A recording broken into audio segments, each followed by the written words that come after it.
प्रभु यीशु मसीह के मधुर और मीठे नाम में सभी को जय मसीह की। आज के इस शाम के समय में परमेश्वर के वचन के जो हमारा जो अध्ययन है, हर दिन का जो डिवोशन है, उस डिवोशन में सभी भाई और बहनों को जो मसीह में है सभी को स्वागत है। हमारे जैसे बाइबल अध्ययन चल रहा था दानियल 10 अध्याय से, ठीक वैसे ही हम लोग दानियल 10 अध्याय से हम लोग आज बाइबल से अध्ययन करेंगे। हमारा जो टॉपिक है वो है spiritual warfare and unseen realm, आत्मिक युद्ध के विषय में और अनदेखा एक घटना या फिर एक चीज, एक दृश्य है ना। और जो चीज हम देख पा रहे हैं दानियल 10 अध्याय से, रूपरेखा इस प्रकार का है कि दानियल 10 अध्याय 1 से लेकर 9 पद तक दानियल ने मसीह को देखा अपने दर्शन में, और 10 से 21 पद तक वह मसीह ने दानियल से बातचीत किया। फिर 13 पद से 14वीं पद तक मिकाएल का दानियल के पास आने का जो कारण है वहां पर वो देखा जाता है। जब हम दानियल 10 अध्याय 1 से लेकर 9 पद तक देख पाते हैं कि वहां पर दानियल मसीह का दर्शन पाते हैं। हम कैसे मान ले कि दानियल मसीह का दर्शन पाता है ना। जब हम 5वीं पद से पढ़ना शुरू करते हैं, वहां पर इस प्रकार लिखा है, तब मैंने आंख उठाकर देखा कि सन का वस्त्र पहने हुए और उफज देश के कुंदन से कमर बांधे हुए एक पुरुष खड़ा हुआ। उसका शरीर फरीजा के समान, उसका मुख बिजली के समान, उसकी आंखें जलते हुए दीपक की सी, उसकी बाहें और पांव चमकाए हुए पीतल के से, और उसके वचनों का शब्द भीड़ों के शब्द का सा था। है ना। जब हम इन बातों को पढ़ते हैं, यहाँ पर इस प्रकार हम प्रभु यीशु मसीह का जो उनका जो दर्शन है, उनका जो शरीर है, जैसे वो स्वर्ग में थे वैसे उनका दर्शन ये जो नबी दानियल है वो देख पाता है। मैंने पहले भी आप लोगों को जब बाइबल स्टडी कर रहा था उस समय पहले ही, जब एक मूर्ति पूजा करना पाप है इस विषय में जब मैं एक बार बाइबल का अध्ययन करे थे, वहां पर मैंने पहले ही कह दिया था, उदाहरण के रूप में जब एक शिक्षक, अगर वो महिला हो तो वो अपना स्कूल में शिक्षक कहलाता है। जब वो बाहर निकलता है, बाउंड्री से बाहर निकलता है, तो वो एक शिक्षक नहीं कहलाता, वो बल्कि एक नागरिक कहलाता है, उस देश का एक नागरिक कहलाता है। फिर जब वो घर आती है, फिर वहां पर अगर वो बेटी का रोल में है तो वो बेटी कहलाती है, अगर वो किसी के पत्नी के रूप में है तो पत्नी का रोल पाती है, किसी का घर के बहू है तो बहू का रोल में है ना। वो स्त्री घर में शिक्षक का काम नहीं कर सकती, उसका जो रूप है, उसका जो वैल्यू है, वो स्कूल में उसको शिक्षक के रूप में है, घर में उसको अलग रोल है, फिर बाहर निकलने के बाद वो अलग रोल होता है। फिर किसी दुकान के पास जाएगा, वो कस्टमर बन जाएगा, फिर वो डॉक्टर के पास जाएगा, फिर वो पेशेंट बन जाएगा। तो एक मनुष्य का जब अलग अलग जगह का रोल होता है, ठीक वैसे ही प्रभु यीशु मसीह जब वो स्वर्ग में है, उसका वो जगह में उसका वैल्यू, उसका जो कैरेक्टर है, उसका जो पहनाव है, उसका हर एक चीज अलग है। वो जब दुनिया में आया, वो ईश्वरी रूप में नहीं, वो मनुष्य रूप में जन्म लिया था। इसलिए मनुष्य रूप में जब हम गूगल में जब जीसस का फोटो निकालते हैं, तब हम लोग जीसस का फोटो देख पाते हैं। लेकिन स्वर्ग में हम उनको वैसे रूप में नहीं देख पाएंगे, हम उनको अलग तरीके से देख पाते हैं, है ना। इसलिए यहाँ पर हम देख पाते हैं दानियल ने कैसे प्रभु यीशु मसीह को देख पाया। ठीक है।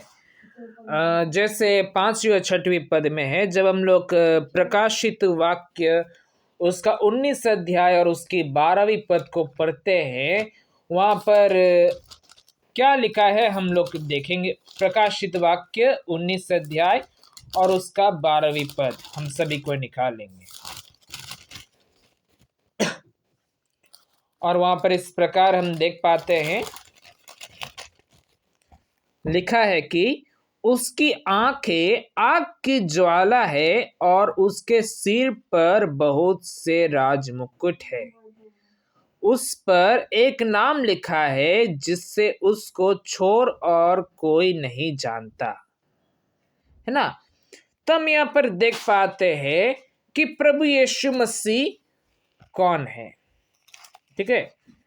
अगर तब भी हम लोग को अगर डाउट वगैरह होता है, तो हम लोग और एक जगह में देखेंगे, प्रकाशित वाक्य उसका 2 का 18वीं पद में हम देखेंगे वहां पर क्या लिखा है।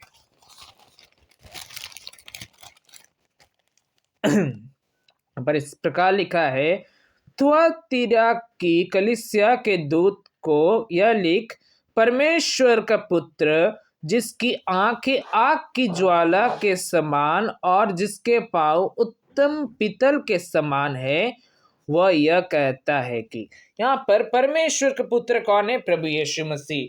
और यहाँ पर जब हम लोग दानियल 10 अध्याय और 5वीं और 6वीं पद को पढ़ते हैं, वहां पर हम इस प्रकार जैसे उनका जो कैरेक्टरिस्टिक है, उनका जो पर्सनैलिटी है, वहां पर जैसे लिखा है उसके अनुसार हम समझ पाते हैं और रेफरेंस के अनुसार समझ पाते हैं कि ये प्रभु यीशु मसीहा है जो उनको दानियल को उस समय दर्शन दिया था। फिर जब हम लोग 10 से 21वीं पद पढ़ते हैं, वहां पर मसीह जो है दानियल से कुछ बातचीत करता है। वो क्या बातचीत करता है हम पढ़ेंगे। 11वीं पद में इस प्रकार लिखा है, हे दानियल, हे अति प्रिय पुरुष, जो वचन में तुझसे कहता हूं उसे समझ ले और सीधा खड़ा हो, क्योंकि मैं अभी तेरे पास भेजा गया हूं। फिर जब 12वीं पद को पढ़ने शुरू करते हैं, वहां पर लिखा है, हे दानियल मत डर, क्योंकि पहले ही दिन को जब तूने समझने व बुझने के लिए मन लगाया और अपने परमेश्वर के सामने अपने को दीन किया, उसी दिन तेरे वचन सुने गए और मैं तेरे वचनों के कारण आ गया हूँ। फारस के राज्य का प्रधान 21 दिन तक मेरा सामना किए रहा, परंतु मिकाएल को मुख्य प्रधानों में से है, वह मेरी सहायता के लिए आया, इसलिए मैं फारस के राजाओं के पास रहा। और अब मैं तुझे समझाने आया हूँ कि अंत के दिनों में तेरे लोगों की क्या दशा होगी, क्योंकि जो दर्शन तूने देखा है वह कुछ दिनों के बाद पूरा होगा। और वो क्या देख पाता है, वहां पर हम देख पाते हैं, जब 20 पद से हम शुरू करेंगे, तब उसने कहा, क्या तू जानता है कि मैं किस कारण तेरे पास आया हूं? अब मैं फारस के प्रधान से लड़ने को लौटूंगा और जब मैं निकलूंगा तब यूनान का प्रधान आएगा जो कुछ सच्ची बातों से भरी हुई पुस्तक में लिखा हुआ है वह मैं तुझे बताता हूँ। उन प्रधानों के विरुद्ध तुम्हारे प्रधान मिकाएल को छोड़ मेरे संग स्थिर रहने वाला और कोई भी नहीं है। तो अंत के समय में इज़राइल के जो लोग हैं, जो दानियल के लोग हैं, उनके साथ क्या क्या घटने वाला है उसके विषय में कहता है। एक आत्मिक युद्ध उस समय होगा अंत के समय में, जो एक अनदेखा चीज है जिसको हम समझ नहीं पाते हैं, देख नहीं पाते हैं, वैसा युद्ध है ना। हम लोग वर्ल्ड वॉर 1 देखे हैं, 2 देखे हैं, 3 होने वाला है और बहुत कुछ देखेंगे, है ना, शारीरिक रूप में। लेकिन आत्मिक युद्ध कोई नहीं देख सकता, ना आप देख सकते हो, ना मैं देख सकता हूं, या कोई महान इवेंजिस्ट भी हो जाएगा वो भी नहीं देख पाएगा।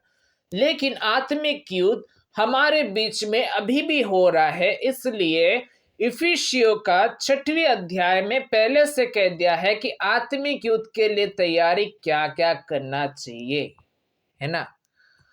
मेरे प्रिय भाई और बहनों, जब हम आज की जो शाम की जो डिवोशन है, जब हम परमेश्वर के सम्मुख में आते हैं, उसकी वचनों को सुनते हैं, हमें ये जानना जरूरी है कि परमेश्वर का वचन आज हमसे क्या क्या बातचीत कहना चाहता है। आज जैसे हम लोगों ने ऐसा बड़ा एक आत्मिक युद्ध जो दानियल नबी के द्वारा दर्शन किया गया है और उसी के द्वारा हमें यह समझाया जा रहा है, एक आत्मिक युद्ध होने वाला है। और उस समय अनदेखा एक समय, आत्मिक युद्ध एक अनदेखा चीज, उस समय हमें क्या करना चाहिए, कैसे लड़ना है, क्या करना है, वो सभी कुछ हम लोग इफिसियों के पत्री उसका 6वीं अध्याय में पाते हैं। कैसे हम लोग आत्मिक युद्ध में लड़ेंगे, क्या करना है, क्या करना पड़ेगा, कैसे होगा, सब वगैरह वगैरह वहां पर लिखा है।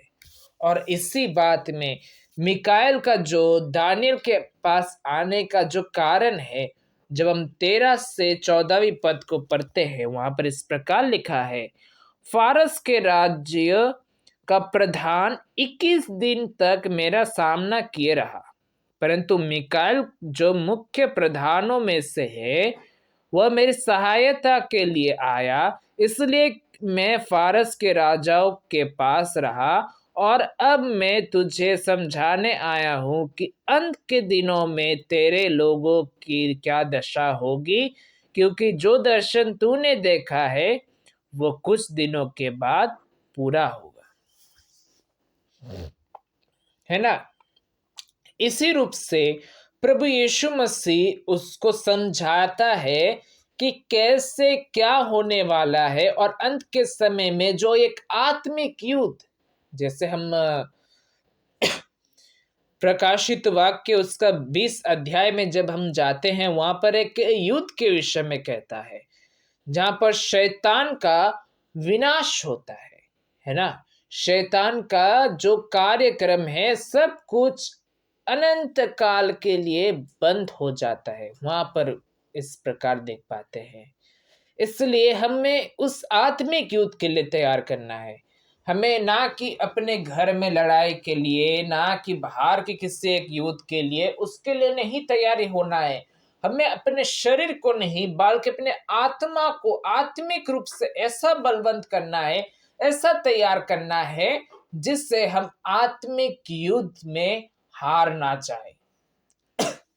इस शाम के समय में जब परमेश्वर हमसे इन वचनों के द्वारा बातचीत करते हैं, आइए हम सभी कोई परमेश्वर के वचन के अनुसार चले और उस आत्मिक युद्ध के लिए तैयारी अपने आप को करें। इस वचन के द्वारा परमेश्वर के नाम की महिमा हो।